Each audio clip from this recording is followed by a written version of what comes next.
Welcome back to Radical and Relevant. Today's gospel is from Luke chapter 5, verses 27 through 32. After this, Jesus went out and he saw a tax collector named Levi sitting at the tax office. And he said to him, "Follow me." And he left everything and rose and followed him. And Levi made him a great feast in his home. And there was a large company of tax collectors and others sitting at table with them. And the Pharisees and their scribes murmured against his disciples, saying, "Why do you eat and drink with tax collectors and sinners?" And Jesus answered them, "Those who are well have no need of a physician, but those who are sick. I have not come to call the righteous, but sinners to repentance." So what jumps out at you today? Obviously for me, the call of Matthew is a significance, right? I think about that a lot. Ever since I was a little kid, I hear the reading call of Matthew in church. And what strikes me is his just immediate generosity to God's call. Jesus says, "Follow me." And what do we read? And Levi, Matthew, left everything, got up and followed Jesus.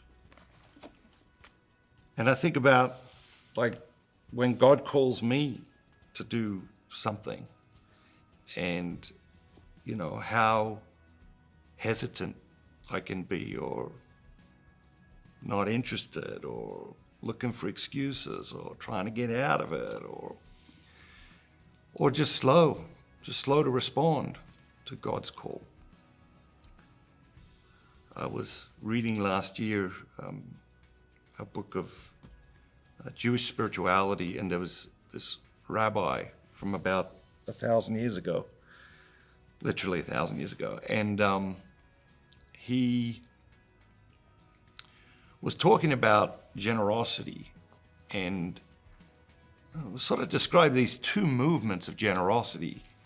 The first movement of generosity is in our hearts. Our heart stirs with generosity. So we hear about a person with need, and we immediately reach into our pockets, metaphorically or literally. We see a person in need or meet a person in need, we immediately are moved to help them. Maybe to volunteer, do something for them in that way, maybe to give them money, maybe to give them food. It could be anything. But that first movement it's spontaneous. It's spontaneous generosity. We hear about a person in need, and spontaneously we want to give. And then this rabbi is brilliant. He then talked about this second part. I'm calling them movements. He didn't call it that, but sort of this second movement of generosity.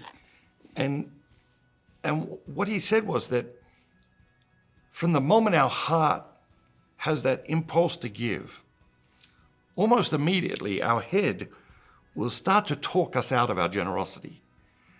Our head will start to make reasons and excuses and justifications of why we shouldn't be generous or can't be generous. And I thought it was brilliant. And I've been trying to observe myself ever since. And I see these two movements. I'll hear about a person in need, or I'll see a person in need. And my first response, the spontaneous response of my heart is to be generous. But then my head will start to talk me out of that generosity. And I thought it was a brilliant insight from this rabbi. And we see this today, right, with the call of Matthew, the call of Levi. His response is spontaneous, and he goes with that response. He doesn't let his head talk his heart out of his generosity. And that's beautiful and brilliant, and what we're all called to. Have a great day, and remember, be bold, be Catholic. I hope you're enjoying the daily gospel reflections. It's one of the things I love doing, spending this time with you each day. Recently, I released a book called 33 Days to Divine Mercy. If you haven't had a chance to check that out yet, I encourage you to do that today.